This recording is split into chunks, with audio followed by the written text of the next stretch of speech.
I feel great. Give me the mic. My drunk mother-in-law, Diana, grabbed the microphone from my friend during her speech and started talking. My father-in-law, Stephen, was completely wasted, causing a ruckus with the relatives. To make things worse, Diana made a speech mocking me.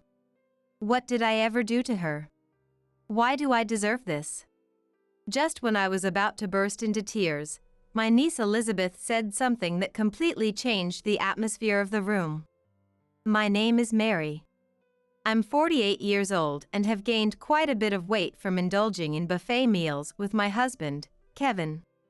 And to make matters worse, Kevin seems to lose weight effortlessly with just a bit of exercise. Isn't it great? Now we can eat even more. When he said that, I was so annoyed that I almost considered switching his dinners to lard for a week. I love Kevin, but right now, I hate his metabolism. I keep telling myself I'll get fit and make him fall for me all over again, but here I am, enjoying another delicious meal. I married my husband, Kevin, who is a year younger than me, 5 years ago. Thanks to our strong bond, our relationship progressed smoothly from dating to marriage, but things got tough after that. During a family meeting. Why did you marry an older woman who can't even have children? Diana said. Stephen also sighed deeply, saying, I wanted a young wife for my son. My first impression of them was that they were extremely rude people. According to Kevin, his family is like a den of evil. Diana has always been harsh on the women Kevin brings home, and his previous girlfriend was driven away, preventing their marriage. Stephen is a womanizer. He's cheated multiple times in the past and has no interest in Diana. Their marriage is strained because of it. Stephen's desire for a younger wife likely stems from his wish for a bit of eye candy around the house, which Diana can't provide. Despite their strong opposition, Kevin said, let's just get married without their permission. But I didn't think that was the right way, so I kept visiting my in-laws' house to gain their approval for our marriage. Because I love Kevin. It's only natural to want to get along with his family. Especially since I didn't want to get married while being opposed by them. So, after finally getting their approval and achieving our marriage, one day, Diana said something like this. You know, my mother-in-law used to torment me all the time. So, I decided that when my son got a wife, I'd do the same.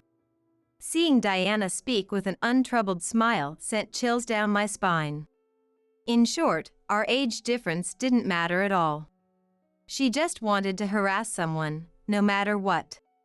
Surely, Kevin's previous girlfriends were harassed without any fault of their own. I decided to keep a suitable distance and minimize interactions with her as much as possible. However, when we started looking for a wedding venue, Diana began to interfere. You should incorporate your parents' opinions into the wedding, she said. But it's our wedding, and they're not even paying for it. Why should we go that far? Needless to say, that's what I thought. However, when I talked to my already married friends about it, I was told the same thing and ended up incorporating my in-laws' opinions. Many of them said, after all, they're your husband's parents. It seems to be a matter of showing some respect. Though I felt uneasy, I could see some sense in that. Kevin said, just ignore them. But it's their only son's wedding. We couldn't just ignore them. At least, we decided to listen to their opinions even if we didn't necessarily follow them. However, I soon regretted that decision. They proposed a venue run by one of Diana's friends, claiming the venue we had in mind was too expensive. It was old and had reviews on the site saying things like, the proceedings were different than planned. Or, they got our names wrong. Of course, Kevin vetoed that, but then they started saying things like, make sure the bride's dress is cheap. She suggested using hand-me-downs from her own wedding to save money, saying not to waste money. Who would want to wear something covered in cobwebs and aged over time? I knew Diana's real intention was simply that she didn't want to see the bride being the center of attention. So I flatly refused. She made all sorts of other demands, but they were all absurd suggestions that would have made the wedding a disaster if we had accepted them, so we ended up rejecting most of her requests. In retrospect, this might have ignited Diana's spiteful spirit. Up until the last minute, Diana kept saying things like, "Have the wedding abroad because I want to travel." Or, "If you don't listen to me, I won't attend the wedding." Despite being exasperated by Diana's constant complaints, we somehow managed to get through it as a couple, and finally, the wedding day arrived. Diana showed up in morning attire. It wasn't a formal black suit, but a full-on dress that looked like morning clothes. I felt the pressure of her message. "I don't approve of this wedding." 2 weeks earlier, she had said, "I'm not coming to your wedding." So I had responded with, "Then you don't have to attend." Perhaps that had offended her. She didn't show up in the waiting room and was already seated among the relatives when I noticed, making it difficult to ask her to leave given the atmosphere of the venue. But to anyone watching, it was clear. The groom's wife and her mother-in-law don't get along. My friends and relatives all had troubled expressions on their faces. As the program of the ceremony progressed, the behavior of the groom's relatives gradually became strange. They drank too much and got completely drunk, even heckling the movie Kevin's friend had made for us. We had to ask the staff to remove those relatives. Even Stephen got drunk, swinging around a bottle of homemade liquor brought by a relative like it was a penlight. At the peak of it all, "Waiter! More beer!" he shouted. This is not a pub. Some guests were even let out by the staff, saying they felt sick. Thanks to the staff's consideration, the ceremony managed to proceed, but all my guests were feeling repulsed.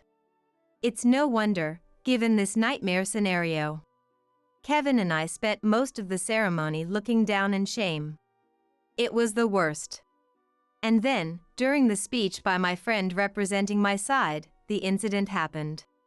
Suddenly, a slightly tipsy Diana snatched the microphone from my friend in the middle of her speech, saying, "I'm in such a good mood, lend me the mic." And then she started to speak. "All right, the groom's mother will give a speech now." Kevin and I were stunned by this unexpected turn of events. Even the staff, seeing Diana's natural movements despite her being drunk, were thrown off, wondering, "Wait, was this part of the plan? Let's talk about Mary. I hear she has been a hard worker since she was a child." To my surprise, Diana's comment wasn't a bad one. If she wasn't saying anything negative, it would be better not to create a worse atmosphere by forcibly removing her. Pretending this was planned from the start might work. The staff and Kevin asked if they should stop her, but I decided to see how it would go. She lost her father when she was young, then later her mother, and her sister, 10 years her senior, raised her in place of her parents. That sister also passed away from a chronic illness not too long ago. Mary is a remarkable woman who has faced hardships my son couldn't even imagine. Listening for a while, Diana's speech wasn't bad. She talked about how my parents passed away, and although I faced hardships, I managed to go to college with the support of my sister and others. It's a heavy story not really suited for a celebratory occasion, but it was true to my life and not a lie. She was properly acknowledging my past, and my relatives were moved to tears by her words. It was a good speech. I even thought Diana had a good side. But about 30 minutes into the speech, Diana said this. "But don't you think it's because Mary is a bad luck charm that her parents died, and her sister passed away young from a chronic illness? I was truly shocked when I heard this at the family meeting. She probably just wants attention, like, oh, poor me, I've had such a hard life. She wants to brag about her hardships, right? She's so oblivious, she doesn't realize we have no interest in such stories. Everyone, not just me, was dumbfounded by Diana's laughing words. Since everyone was drawn into my past story, the sudden shift in Diana's tone was shocking. What Diana did was ultimately to reveal my painful past in front of everyone and mock it. I talked about my family during the family meeting because I couldn't hide the fact that my parents were gone, and I never intended it to be a tale of woe. If I could, I would still want to meet my living family members. There's no way I was boasting about my misfortunes. I knew my bridal makeup would be ruined, but I couldn't help it and tears began to fall. At that moment, ha ha ha, resounding in the silent hall was the voice of my niece, Elizabeth, who was in the 10th grade. Thinking her speech had been well received, Diana, in high spirits, said, "I'm glad to see you enjoyed it." Then Elizabeth stood up. No, that's not it. And she said, "You say Mary is bragging about her misfortunes, but what are you old hag trying to do by droning on about someone's hardships? Look at this awkward atmosphere." "Who are you calling old hag? I'm the groom's mother. You rude little girl." Seeing the furious Diana, Elizabeth laughed mockingly again. "Who is the rude one here? You showed up to a wedding in mourning attire, and then you tried to make fun of the bride. Well, no one is laughing, so you're just making a fool of yourself. Not only do you lack common sense, but you also have no idea how to read the room. Isn't that embarrassing? Even a little girl like me knows this situation is embarrassing. Maybe it's because you're getting old and everything is starting to deteriorate?" Saying that, Elizabeth raised her hands and shrugged, as if to say, "Oh well," making Diana's face turn bright red. "Unbelievable! How dare you? Mary, how could you let Elizabeth talk to her elders like that?" Diana glared at me as she spoke. "With all due respect, I think Elizabeth is right. Diana, your speech wasn't part of the program, and if you were sharing something entertaining, that would be different. But please don't interrupt my friend's speech with such a tedious story. It's very unpleasant." "That's right, Mom. I don't know why you want to humiliate Mary in front of everyone, but can't you see everyone feels uncomfortable? You're not just being mean, you're coming off as an ignorant person," as Elizabeth said. At our words, Diana's face turned even redder, like a tomato, making us want to say, "Can you still blush?" "Unbelievable! Unbelievable! Unbelievable! What do you think of your elders, your parents? How could you embarrass me like this?" "You embarrassed yourself with your actions." Elizabeth's quick retort made my guests start laughing, even though the in-laws were still heavily drunk. "That's right. Since we've been respecting you as an elder, let me say what everyone hasn't dared to say, old hag." Elizabeth's sudden innocent smile caught Diana off guard, making her momentarily speechless. "Your dress is inside out." "What?" Elizabeth's remark caused laughter to erupt in the hall. Everyone had noticed that Diana was wearing her dress inside out. You'd think someone from the in-laws' side would have pointed it out, but most of their guests were men. Moreover, it seemed no one had much interest in Diana's dress. No one bothered to tell her. Showing up in mourning attire and then wearing it inside out, how embarrassing. People like you really do live long, don't they? As Elizabeth laughed, Diana, finally realizing her embarrassment, desperately tried to cover her chest with her hands. Stephen, seeing this, burst out laughing. "Ha ha ha!" Stephen pointed at Diana and laughed. Everyone, including Kevin and me, and probably our guests, noticed Diana's eyes filled with anger, but Stephen and the in-laws' guests didn't seem to catch on. "Well, I guess I'll look for a new wife then." Stephen laughed. Then a relative from the in-laws' side shouted, "What about Nancy from the bar?" Stephen responded, "Oh, right, right." And they all started laughing and having a great time. Diana's existence was already forgotten. Even Stephen. Unbelievable. "Do you enjoy embarrassing me like this in such a place?" Diana shouted in anger, but soon she grabbed a bottle of liquor from a nearby table and headed towards Stephen. "I won't forgive you." Diana raised the bottle, making Stephen turn pale. Everyone thought, "This is bad, the police might be called." Just then, Elizabeth rushed in and splashed the liquor from the table all over Diana and Stephen. "Cool down! Are you going to cause more trouble at someone's wedding? Staff! Get these people out of here!" Though everyone was stunned by the series of bizarre events, Elizabeth's words brought them back to reality, and the staff hurriedly restrained Diana and Stephen. The staff asked, "Is it all right if we escort your parents out?" Kevin and I both smiled. "Please do." And we answered. So, the chaotic wedding finally came to an end amidst all the commotion. A few days later, we went to visit my in-laws with my late sister's husband, Thomas. Thomas came along because Elizabeth was deeply involved in the incident, and my sister, who was like a parent to me, was no longer there. Thomas was also very angry that my wedding was ruined. And he intended to make the in-laws pay for the wedding expenses. At first, the in-laws resisted, saying things like, "I was drunk," or "It's not right to solve this with money."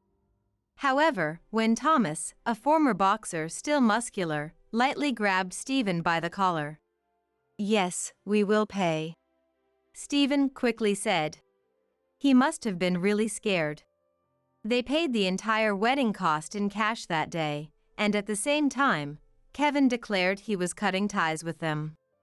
Kevin bowed his head to me, saying, "I should have done this sooner." But I couldn't blame Kevin. I was also at fault for letting my guard down, even for a moment, thinking, maybe they'll say something nice. We decided to become a good couple by overcoming such hardships. After that, Stephen ended up in a wheelchair last year, and Diana contacted us. "Please help with caregiving." But Kevin ignored it. Apparently, Diana also has some difficulty with her hands due to arthritis. She seemed desperate and turned to Kevin for help. "You're not my parents anymore." Kevin refused to help. The other day, I passed by the area where my in-laws' house used to be, and it was just an empty lot now. Maybe they both went to a facility, but they probably don't have the money for that. Maybe Stephen, in his wheelchair, got into a facility, but Diana might be living somewhere in a park.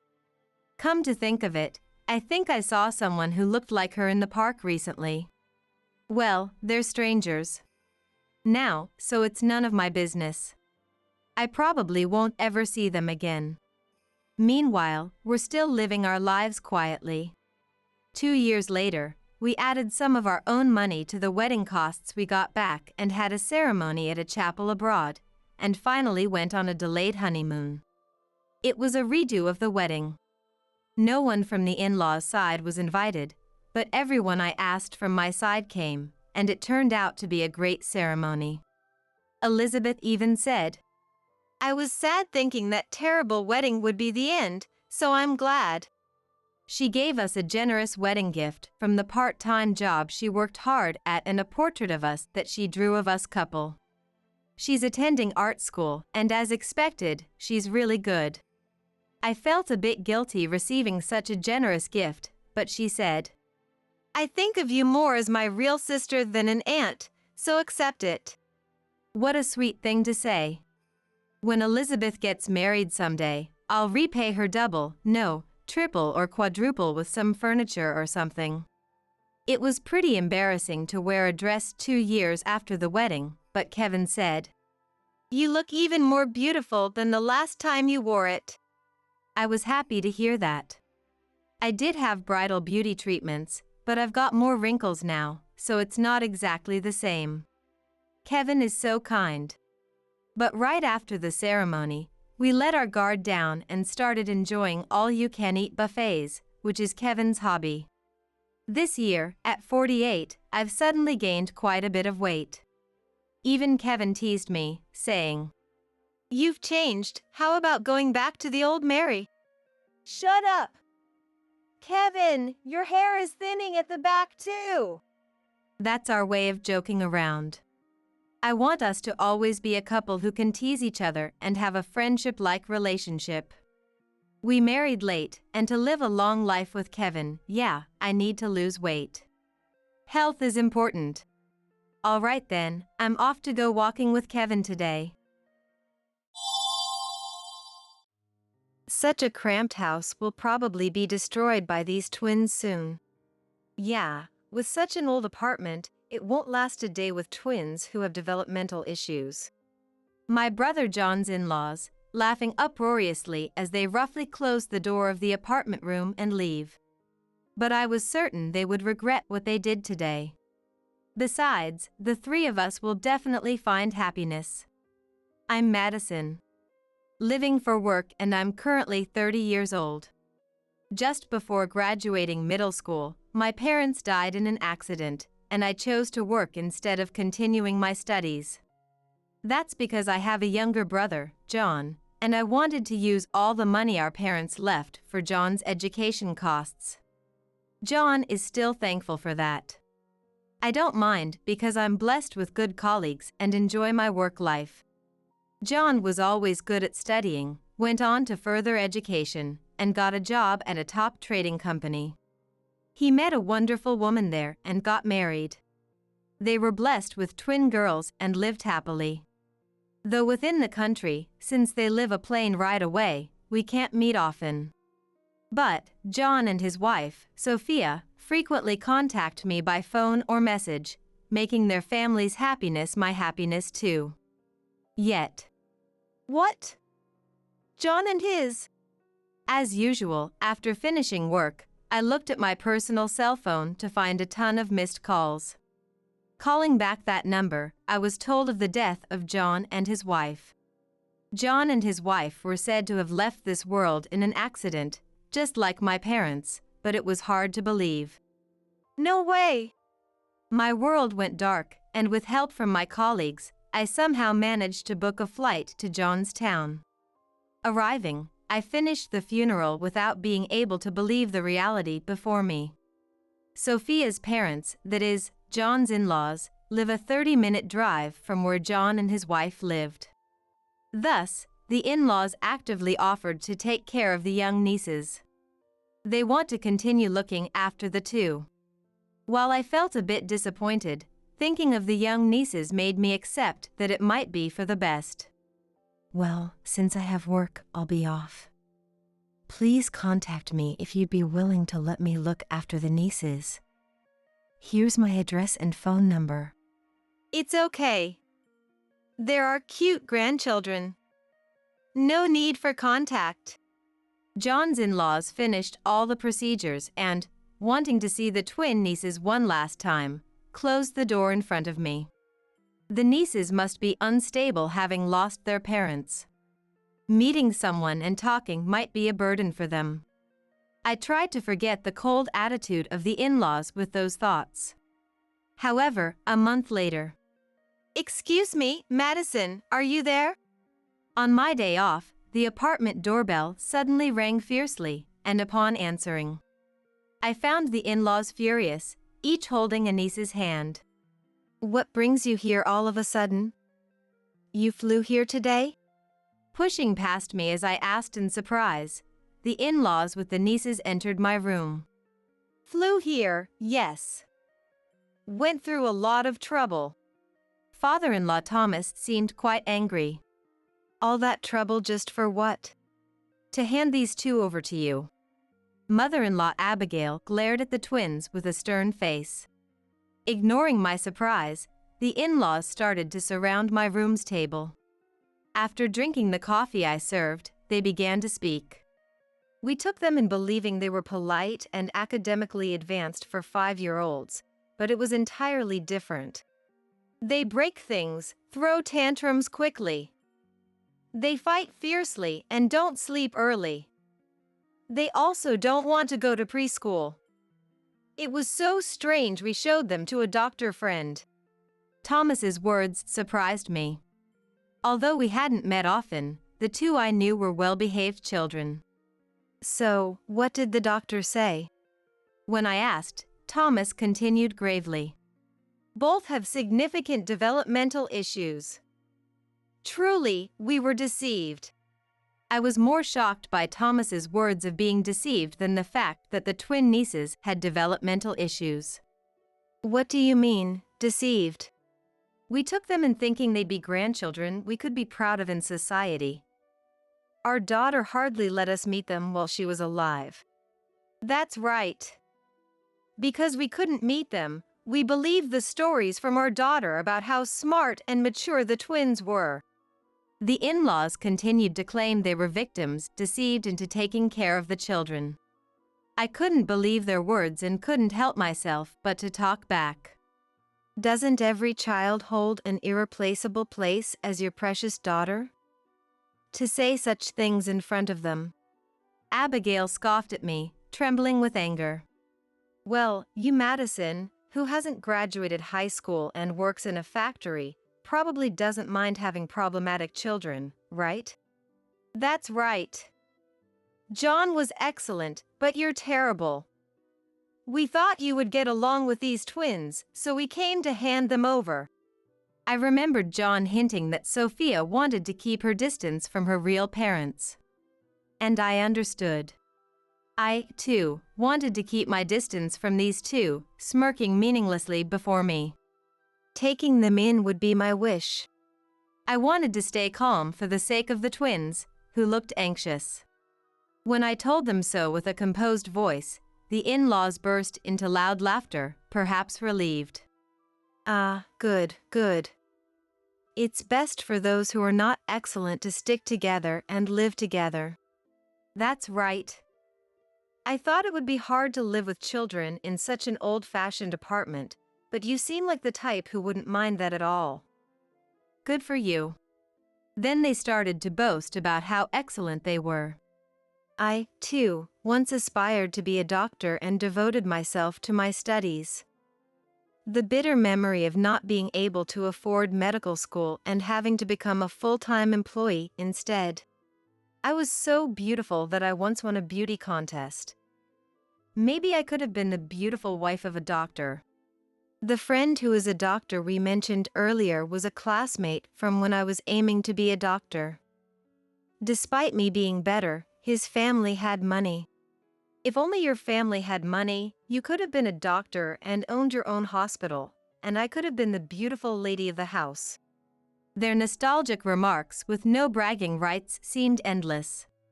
Sorry. I'm not good with what-if discussions. What are you trying to say? Thomas cleared his throat to put an end to it. Well, to summarize, our respectable family lineage does not suit these twins. That's it. The twins with developmental issues are nothing to boast about. Live quietly and lonely with them, since you work in a factory. Maybe we'll visit occasionally, just for the sake of other relatives. Being thought of as a cold grandmother by relatives who know nothing of the situation would be irritating. This cramped house might be destroyed by these twins in no time. Well, it's such an old apartment. If the twins have developmental problems, it won't last even a day. After saying what they wanted, the in-laws stood up, said no farewells to the nieces, and roughly closed the apartment door behind them. Good grief! I sighed and looked at the twin nieces, huddled in the corner of the room. Both of them had tense, stiff faces. It's been a while, hasn't it? It must be surprising to be brought to such a small house all of a sudden. How about we eat some snacks together? The twins trembled and did not move. I placed juice and snacks near them and sat directly on the floor myself. You must be tired, right? Today, you can eat whatever you like and rest as much as you want. At my words, my niece Mia reached for the snacks. Yummy! As Mia began to eat, the other niece, Evelyn, also started. The sight of the small children eagerly eating the snacks was adorable, and I couldn't help but watch. Then, Evelyn, while eating a cookie, accidentally dropped some crumbs. I didn't mind at all, but Mia suddenly got angry when she noticed. You're spilling it! I didn't mean to! Before I could intervene, the nieces started a fierce argument. Let's calm down, both of you. It's okay. I repeatedly spoke to the two, now in a tussle, trying to calm them down. The twins were arguing fiercely. Imagining how insecure they must have felt since losing their parents, I ended up crying with them. Holding them while we all cried, the nieces stared at me. Madison, do you not want us anymore? Surprised by the question, I quickly stopped crying and shook my head. Of course not. I was looking forward to living happily with everyone starting from today. Why would you ask that? In response to my question, the twin nieces looked sad and glanced at each other. Grandma and Grandpa said noisy kids are sick and not wanted. We thought maybe you didn't want us because we're strange. That's not true at all. Like I said earlier, I was planning to live happily with everyone starting from today. As long as you two don't mind it, we'll live together forever. When I said that with emphasis, the twins looked at each other again and started crying all over. That night, as I watched over the two exhausted and sleeping children, I contacted someone I knew. They needed as much healing as possible for the emotional wounds of losing their parents. And because I couldn't agree with what the in-laws were claiming. From the next day, I poured all the love I could into caring for my two nieces. Of course, it's hard because I'm not their real parent. A 5-year-old child can be inconsolable when they cry, and they're at the age where they want to express their willfulness. Still, I faced the two head-on at all times. Perhaps because of that, the two started to look much happier than when they first came to my house. Madison, will you be there even if we fall asleep? Occasionally, they'd ask me this before sleeping, looking a bit insecure. Of course, I'll always be by your side, so don't worry. I always answered gently while watching over the twins. But, living day by day with the sisters in my apartment, I had only one worry. Maybe this place is a bit too small for us all to live together. What are we going to do, Madison? That's right. I guess we'll go ahead with that plan after all. I decided to execute a plan I had been considering for the two of them. When I talked about it, the twins' eyes lit up. But their enthusiasm dampened suddenly. What if Grandma and Grandpa come and say mean things to us and you again? Their worry was understandable. Those in-laws had said they would come by sometimes, just to show their face to other relatives. I felt it was my responsibility to erase the traumatic memories they had of them. Both of you, then next time Grandma and Grandpa come.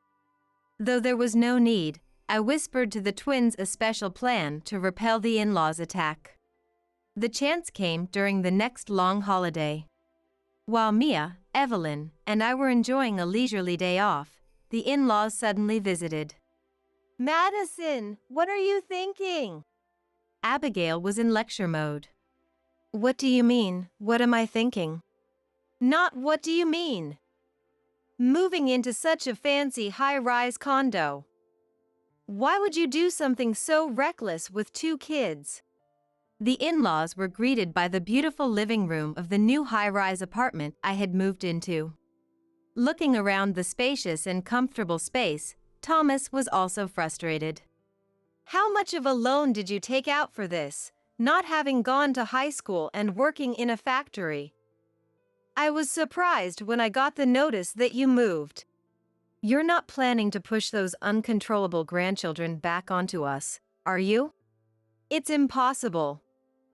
Those twins have developmental issues. They can't live with normal people like us. You're not thinking of asking us for money, are you?" As usual, the noisy in-laws prompted me to sigh and start explaining one thing at a time. "I purchased this high-rise condo in cash, so don't worry." Cash purchase? How can someone working in a factory do something like that?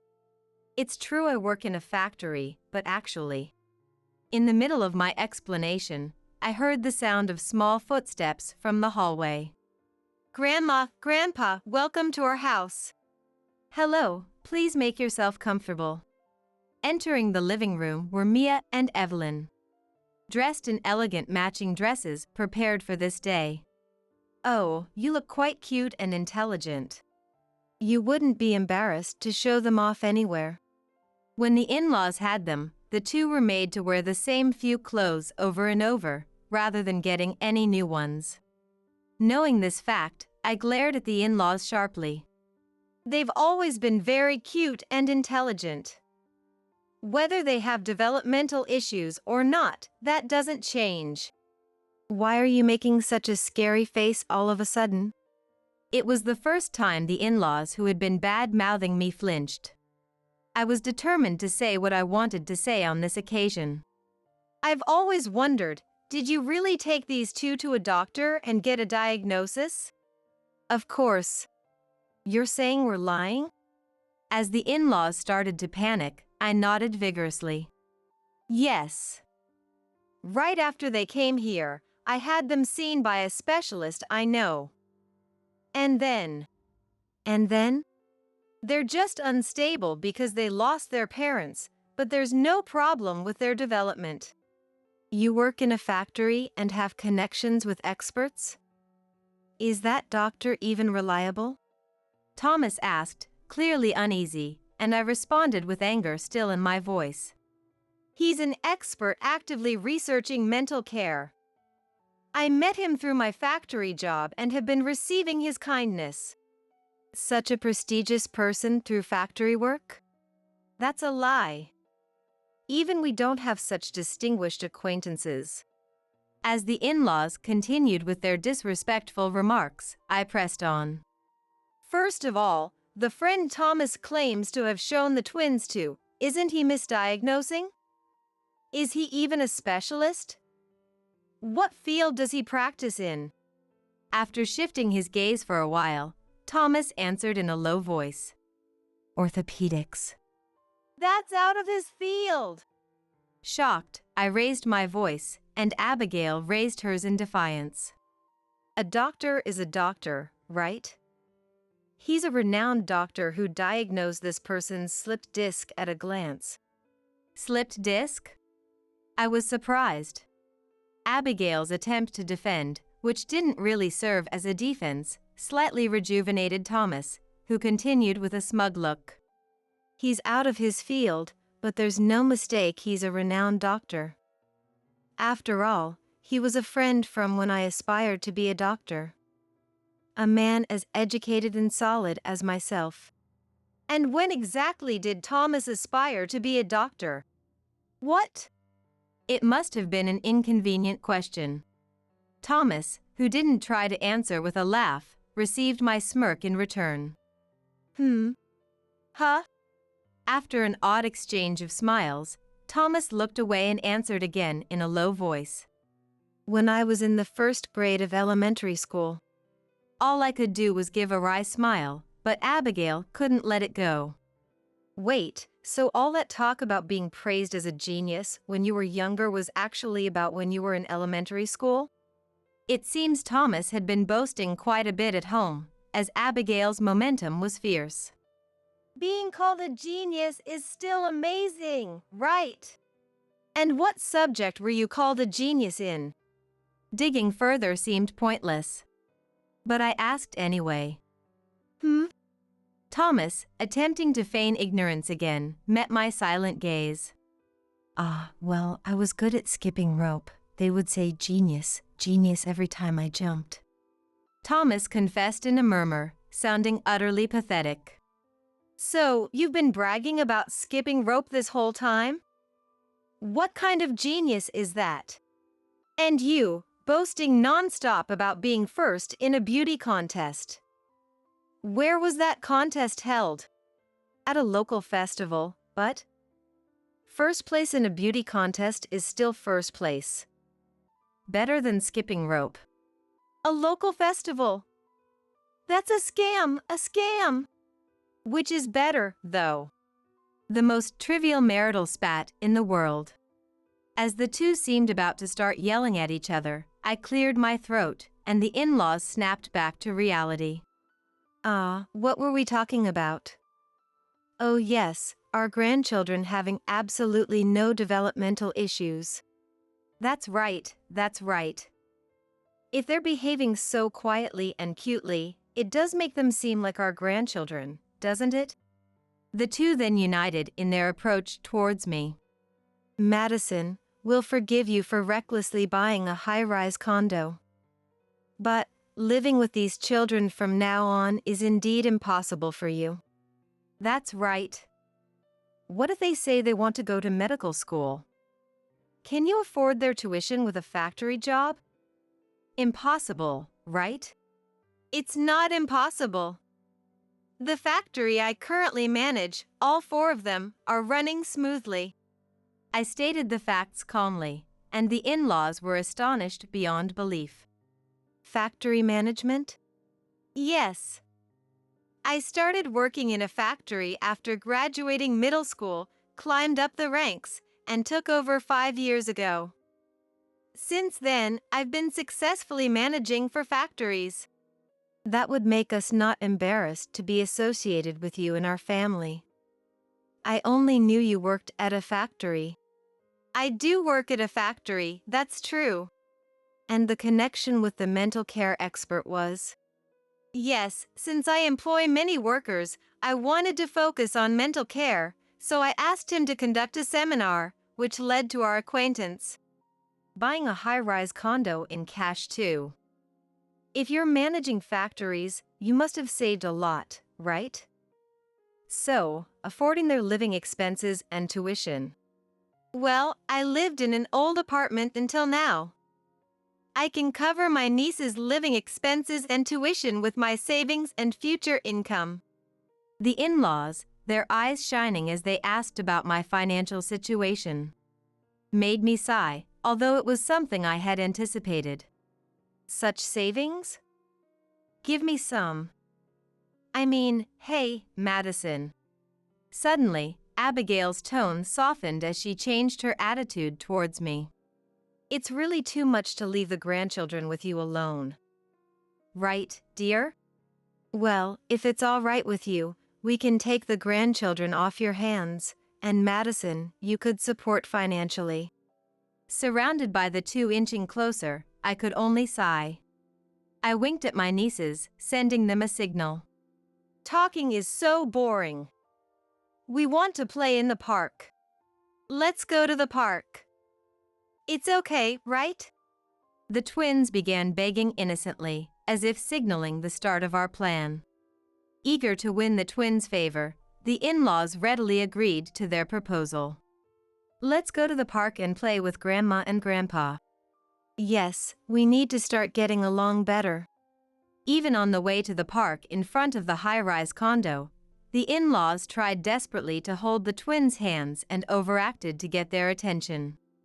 Yay, park, park! The twins exaggerated their excitement as they entered the park. So, Madison, you're single, and you might find someone nice in the future, right? That's right. If you have these children then, you might find them a nuisance, right? So, let us take the twins, and you just provide financial support. I responded loudly, more than necessary, to the two trying desperately to continue their conversation. No, thank you. On a sunny Saturday afternoon, the park was full of families. Everyone turned to look at us when I raised my voice. Madison, maybe keep your voice down a bit. Worried about public perception, the in-laws panicked at just that. Ignoring their attempts to calm me, I asked the twin nieces loudly, Do you two hate living with Grandma and Grandpa? The twins responded energetically as if venting their frustration.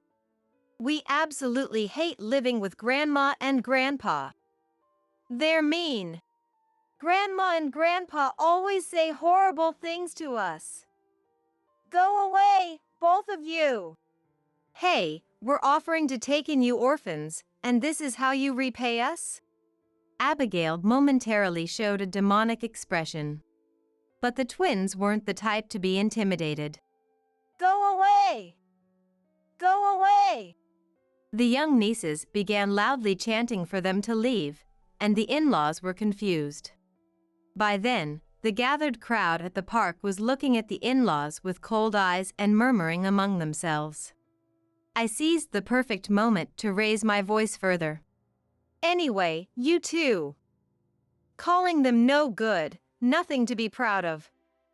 I haven't forgotten the terrible things you said to my precious nieces. Madison, you don't need to bring that up now. You're the ones who forgot what you said and are trying to cozy up now. The idea of taking them in now for show is ridiculous. Abigail turned pale in panic as I pressed on. And to think you're after my money too. If you keep pestering us, I'll call the police. I knew it was a childish threat and that the police wouldn't act on such a matter. But it was highly effective against the two who cared so much about public image. We won't come near again. As they hastily fled the park, the sight of the in-laws' backs was pitiful. Watching them leave, I high-fived my beaming nieces, celebrating our victory.